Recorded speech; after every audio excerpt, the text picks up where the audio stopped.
Hello everyone, welcome back. In this video, I will show you how to get new wallet address on Coinbase wallet.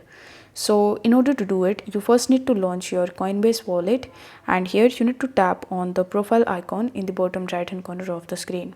Here in the top, you will be able to see your current Coinbase wallet ID. So here if you want to add the new wallet into Coinbase wallet, then tap on it, and now among the given options select add and manage wallets. Over here you can either create a new wallet, or if you already have a wallet then you can even import it.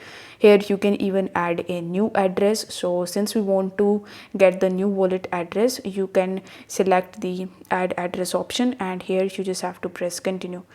After that, you just have to provide the token address, and you can even read the information that is given here. So once you do this, you will be redirected on this page, and as you can see that it is showing me that this is address 2, which I can use in order to cash out and in order to purchase crypto on Coinbase wallet.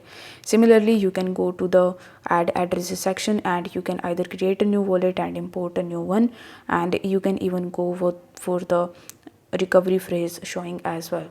So I hope this video was helpful, and if it was, then don't forget to like the video and subscribe to the channel. Thank you so much for watching.